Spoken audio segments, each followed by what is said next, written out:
क्या आप वीडियो को लाइक कर सकते हैं? तो इस कहानी की शुरुआत होती है हॉकिंस नाम के एक छोटे से शहर से, जहां हम नवंबर 1983 का सीन देखते हैं, जहां हॉकिंस की मेन लैब में एक साइंटिस्ट पूरी तरह से डरकर भाग रहा होता है। और वो जैसे ही लिफ्ट के अंदर जाता है, लेकिन तभी कोई चीज अचानक से ऊपर से आकर उसे खींचकर अपने साथ ले जाती है। फिर अगले ही सीन में हम 4 दोस्तों को देखते हैं जो कि कहानी की मेन कैरेक्टर्स हैं। उनमें एक का नाम माइक होता है, एक का नाम विल होता है, एक डस्टन और एक उनका और दोस्त, जो चारों मिलकर माइक के घर एक बोर्ड गेम खेल रहे होते हैं। लेकिन तभी यहाँ पर माइक की मॉम आकर उन सबको गेम बंद करने के लिए कहती हैं। इसलिए लोग गेम बंद करके अपने अपने घर जाने के लिए निकल जाते हैं। जाने से पहले डस्टन माइक की बड़ी बहन से मिलता है, जिसका नाम नैन्सी होता है, जो कि उसे बात नहीं करती और उसे इग्नोर कर देती है। और वो लोग घर जा रही थी, रात हो गई थी और काफी अंधेरा भी था। विल अपने साइकिल पर अपने घर जा ही रहा होता है, तो तभी अचानक से बीच रास्ते में उसे किसी का काला साया दिखता है, जिसको देखकर विल काफी डर जाता है, काफी घबरा जाता है। इसीलिए वो जल्दी जल्दी वहाँ से अपनी साइकिल लेकर निकलता है, लेकिन जल्दबाजी की वजह से उसकी साइकिल का बैलेंस खराब हो जाता है, जिसकी वजह से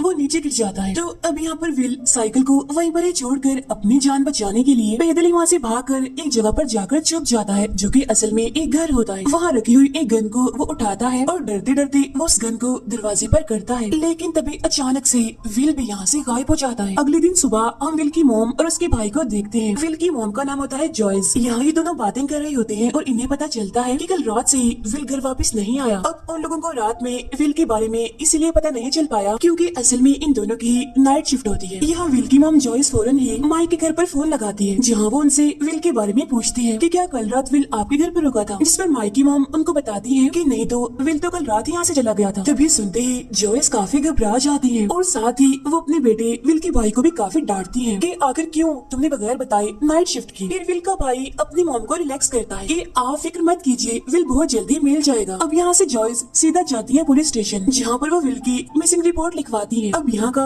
जो चीफ ऑफिसर होता है उसका नाम हॉपर होता है, जो कि जॉयस का एक काफी अच्छा दोस्त भी होता है। इसलिए वो यहाँ पर जॉयस को समझाता है कि तुम इतना ना घबराओ, हो सकता है कि विल किसी रिश्तेदार के घर पर चला गया हो या फिर उसके फादर के घर पर, क्योंकि हॉकिंस एक छोटा सा शहर है, यहाँ पर मुश्किल से ही क्राइम होता है। लेकिन इसके बावजूद भी वो जॉयस के कहने पर विल को ढूंढना शुरू कर देता है। फिर अगले दिन हम स्कूल में विल की तीनों दोस्तों को देखते हैं, जो कि समझ रही थी कि शायद विल स्कूल आ गया होगा। अगले सीन में हम नैन्सी को उसकी दोस्त के साथ देखते हैं, जो कॉलेज की सबसे समझदार लड़की स्टीव के बारे में बातें कर रही होती है। उधर हॉकिंस लैब में मेन डायरेक्टर की एंट्री होती है, जिसका नाम डॉक्टर ब्रेनर होता है, क्योंकि उस साइंटिस्ट के गायब होने के बाद वो खुद यहाँ पर आकर ऑब्जर्वेशन करने लगते हैं। यहाँ पर वो किसी चीज के बारे में बात कर रहे होते हैं, जो कि एक अजीब सी दरवाजे से निकला होता है। लैब के पूरे ईस्टर्न पार्ट को 1 घंटे में खाली करके सील कर दिया जाता है, ताकि वो जो चीज है वो वहाँ से बाहर ना निकल सके। और यहाँ पर डॉक्टर ब्रेनर एक लड़की के बारे में भी पूछते हैं, जो कि मौके का फायदा उठाकर लैब से भाग गई थी। जिसके बाद वो लड़की एक होटल में जाती है। वो बहुत ज्यादा भूखी होती है, इसीलिए होटल का ऑनर उसको खाना खिलाता है। और वो बच्ची दिखने में काफी अजीब और मिस्टीरियस लग रही थी। तब ऑनर की काफी पूछने पर वो लड़की अपना नाम बताती है। वो कहती है मेरा नाम 11 है। तब ऑनर को कुछ भी समझ नहीं आती कि आखिर किसी का नाम 11 भी हो सकता है। इसीलिए ऑनर उसे पूछता है कि तुम कौन हो, कहाँ से आई हो। लेकिन 11 किसी भी बात का जवाब नहीं देती। उसे देखने से ऐसा लग रहा था कि जैसे शायद उसको बातचीत करना आती ही ना हो। कुछ ही ऐसे वर्ड्स हैं जिनको वो शायद बोल सकती है। इसके बाद ऑनर पुलिस को कॉल करके 11 के बारे में बताता है, ताकि वो सही सलामत उसे उसके घर पर भेज सके। लेकिन तभी हम देखते हैं कि 11 अपनी आंखों से वहाँ पर पड़े एक टेबल फैन को बंद कर देती है। अब ये देखकर यहाँ पर हम ये समझ पाते हैं कि असल में 11 के पास सुपर पावर्स है। अगले दिन हॉपर स्कूल में आकर विल के फ्रेंड्स को बताता है कि तुम्हारा दोस्त विल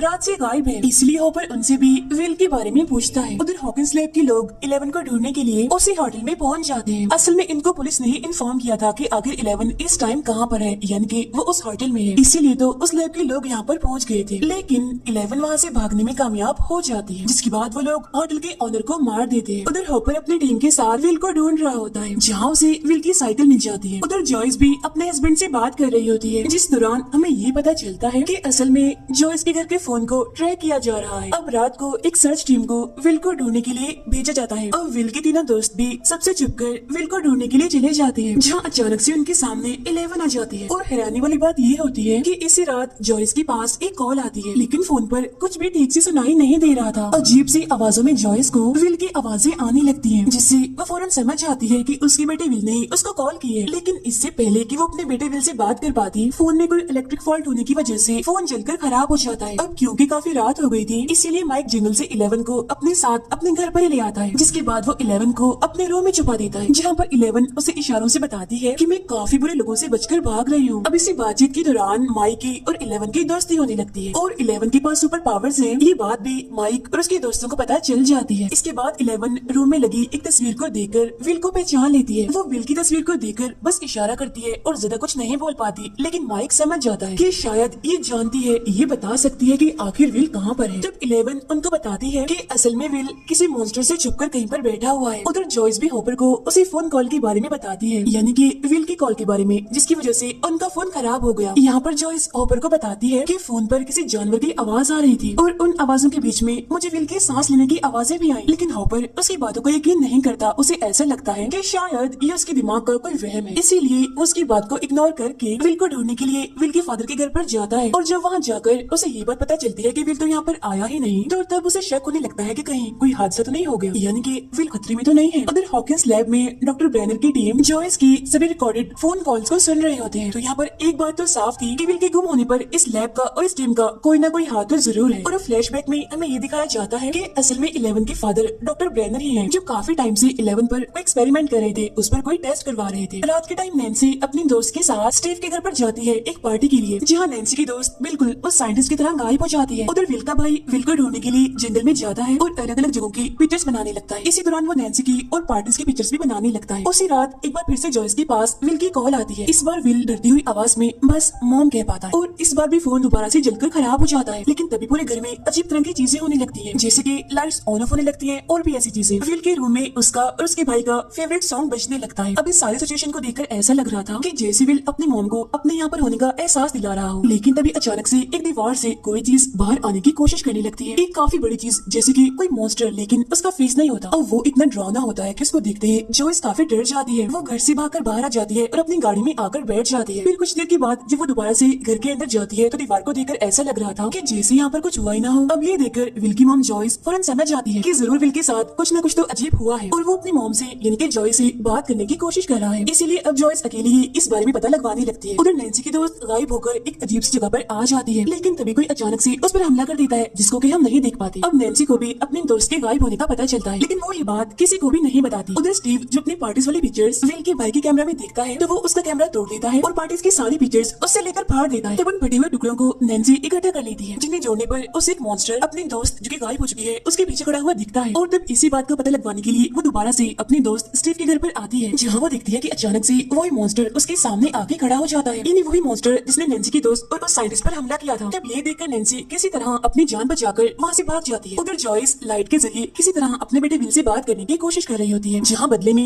विल उसकी बात का जवाब भी देता है। उधर इन्वेस्टिगेशन के दौरान हॉपर को ये बात समझ आ जाती है कि विल की गायब होने में शायद इस हॉकिंस लैब का जरूर कोई ना कोई ताल्लुक तो है। और साथ ही उसे ये भी पता चलता है कि कई साल पहले एक लेडी ने डॉक्टर ब्रेनर पे केस कर दिया था, क्योंकि असल में डॉक्टर ब्रेनर ने उस लेडी की बेटी को किडनैप कर लिया था ताकि उसकी बेटी के ब्रेन पर एक्सपेरिमेंट्स कर सके। लेकिन बाद में इस केस को बंद कर दिया गया और यही नहीं बल्कि हॉकिंस लैब में होने वाले एक्सपेरिमेंट्स को भी पास कर दिया गया। उधर अपनी पावर से 11 विल के दोस्तों को ये बताती है कि विल असल में अपने ही घर में छुपा हुआ है, लेकिन फिर अगले ही पल एक लेक से विल की डेड बॉडी मिल जाती है, जिसकी वजह से माइक को ये लगता है कि 11 ने उनका झूठ कहा था। लेकिन थोड़ी देर के बाद 11 की बात साबित कर देती है कि विल अभी जिंदा है, वो मरा नहीं है, क्योंकि माइक की वॉकी टॉकी पर वो उसे विल की आवाज सुनाती है। अब जॉयस के अलावा सब लोग इस बात को मान लेते हैं कि विल मर चुका है, लेकिन जॉयस अभी भी बार बार विल से कांटेक्ट करने की कोशिश कर रही होती है, जहाँ दोनों माँ बेटी के बीच फोन पर बातें भी होती है। असल में विल भी वहीं पर फंसा हुआ था जहाँ पर नैन्सी की दोस्त को वो मॉन्स्टर अपने साथ ले गया था। यहाँ पर विल भी एक मॉन्स्टर की बात करता है जब वो अपनी मॉम जॉयस से बातें कर रहा होता है। तब ये सुनकर जॉयस उसे कहती है कि बेटा आप जहाँ कहीं पर भी हो वहीं पर चुप कर रहो। अब स्कूल में विल के लिए एक प्रेयर मीटिंग रखी जाती है, जहाँ 11 को भी रेडी करके लाया जाता है। स्कूल रेडियो के जरिए 11 विल की और जॉयस की फोन पर होने वाली बातों को सुन लेती है, जिससे माइक के दोस्तों को भी ये बात कंफर्म हो जाती है कि असल में 11 जो कह रही थी वो बिल्कुल सच था, यानी कि उनका दोस्त विल अभी भी जिंदा है। 11 की बात के जरिए माइक और उसके दोस्त फाइनली ये बात पता कर लेते हैं कि विल असल में अपने घर में ही छुपा हुआ है, लेकिन किसी और डायमेंशन में, और उस डायमेंशन का नाम है अपसाइड डाउन। असल में हमारी दुनिया की तरह ही अपसाइड डाउन एक दुनिया है, लेकिन वो दुनिया डार्क है, यानी कि वो अंधेरी दुनिया है, क्योंकि वहाँ इंसान नहीं मॉन्स्टर्स रहते हैं और इन मॉन्स्टर्स का नाम होता है डेमोगोर्गन्स। किसी तरह हमारी दुनिया और उनकी दुनिया आपस में जुड़ गई है, क्योंकि दोनों डायमेंशंस के बीच कोई गेट खुल गया है, जिसकी वजह से एक डेमोगोर्गन यहाँ पर आकर विल को अपने साथ वहाँ पर ले गया है, यानी कि अपने दुनिया में। इसीलिए अब विल अपसाइड डाउन में कैद है। उधर नैन्सी भी विल के भाई को सब कुछ बता देती है कि किस तरह मैं तुम्हारी खींची हुई तस्वीर के जरिए डेमोगोर्गन तक पहुँच पाई। तो अब यहाँ पर फाइनली विल के भाई को भी अपनी मॉम जो इस पर यकीन होने लगता है, और साथ में इस बात का यकीन भी कि उसका भाई विल अभी जिंदा है। इसीलिए अब वो दोनों जंगल में जाते हैं विल को और नैन्सी की दोस्त को ढूंढने के लिए। लेकिन गलती से नैन्सी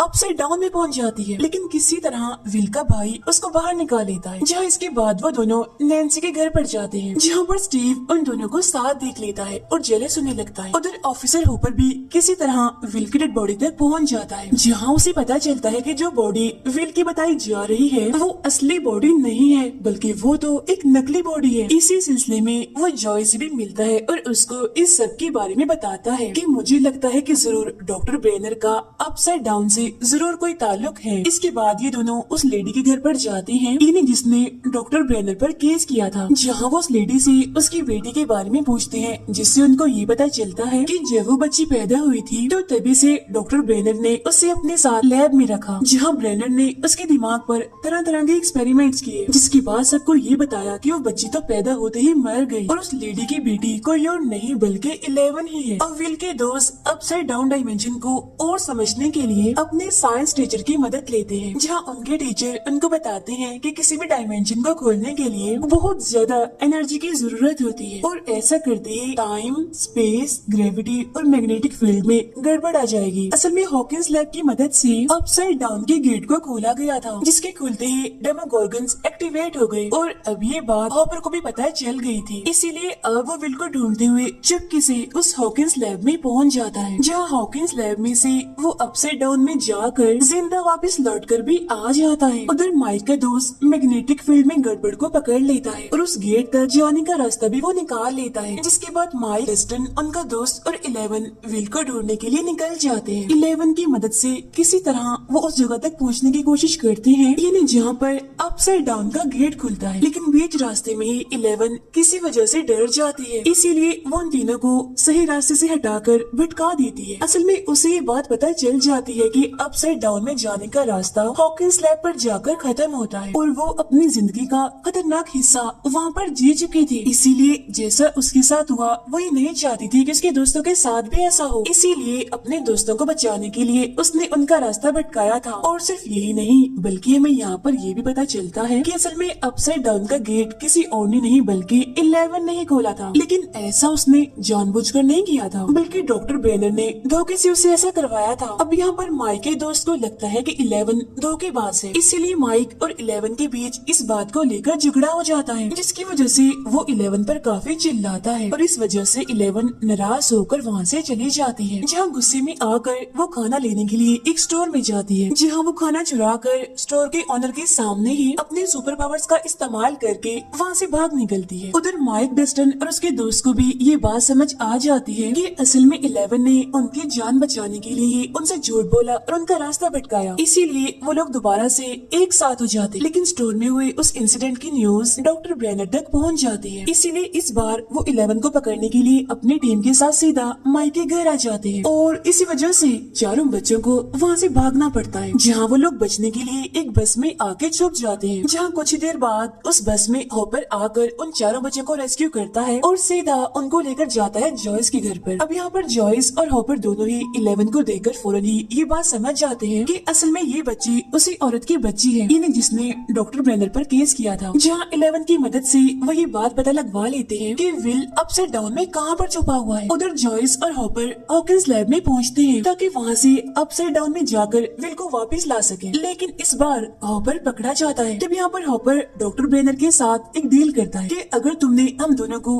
अपसाइड डाउन में जाने दिया तो बदले में 11 का पता मैं आपको बता दूंगा, और हाँ, तुम्हारी लाइफ की सच्चाई भी कभी भी किसी के सामने भी नहीं आएगी। तब इस बात पर डॉक्टर ब्रेनर मान जाता है, इसीलिए वो जॉयस को और हॉपर को अपसाइड डाउन में जाने के लिए अलाउड कर देते हैं। अब ब्रेनर अपनी टीम के साथ 11 को पकड़ने के लिए उसके स्कूल में पहुँचते हैं, इन्हें जहाँ पर चारों बच्चे छुपे हुए थे। उधर नैन्सी को और विल के भाई को ये बात समझ आ जाती है कि असल में डेमोगोर्गन्स खून की तरफ अट्रैक्ट होते हैं, इसीलिए वो लोग यहाँ पर एक प्लान बनाते हैं कि हम लोग यहाँ पर डेमोगोर्गन्स के लिए एक ट्रैप बनाएंगे ताकि वो यहाँ पर हमारे घर पर आ सके, और जैसे वो इस ट्रैप में फंस जाएं, हम उनको फौरन ही मार गिराएं। उधर अपसाइड डाउन में जॉयस और हॉपर फाइनली विल को ढूंढ निकालते हैं। उधर डेमोगोर्गन खून को स्मेल करते ही फौरन से विल के घर पर आ जाता है, जहाँ वो आते ही उन दोनों पर यानी कि नैन्सी और विल के भाई पर हमला कर देता है। लेकिन जब वो विल के भाई को खाने वाला होता है कि तभी बिल्कुल ठीक टाइम पर स्टीव वहाँ पर आकर उसकी जान बचा लेता है। स्टीव से लड़ने के दौरान वो डेमोगोर्गन उस ट्रैप में फंस जाता है और ऐसा होते ही विल का भाई उसको जला देता है, जिससे डेमोगोर्गन का यहीं पर एक आत्मा हो जाता है। उधर जॉयस और हॉपर भी सही सही सलामत विल को अपने साथ लेकर अपसाइड डाउन से बाहर निकल जाते हैं। लेकिन उधर डॉक्टर ब्रेनर 11 तक पहुंच ही जाता है। लेकिन तभी हम देखते हैं कि अचानक से स्कूल में एक डेमोगोर्गन आ जाता है। तब इस बात का फायदा उठाकर 11 वहाँ पर कुछ लोगों को मार गिराती है, फिर अपने दोस्तों को वहाँ से लेकर एक रूम में आकर छुप जाती है। अब यहाँ पर मॉन्स्टर रेनर के लोगों को मारने लगता है, यानी उन्हीं लोगों को जिन लोगों ने इस मॉन्स्टर के लिए गेट खोला था। यहाँ तक कि डेमोगोर्गन डॉक्टर ब्रेनर को भी मारता है। डेमोगोर्गन अब उन चारों बच्चों को ढूंढते हुए उस रूम तक पहुँच जाता है और यहाँ कोई और रास्ता न होने की वजह से माइक और अपने दोस्तों को बचाने के लिए 11 यहाँ पर अपनी सुपर पावर्स का इस्तेमाल करके उस डेमोगोर्गन को मार देती है। लेकिन इसके साथ साथ वो खुद भी यहाँ से गायब हो जाती है। अब क्योंकि जॉयस ने और हॉपर ने उस लैब से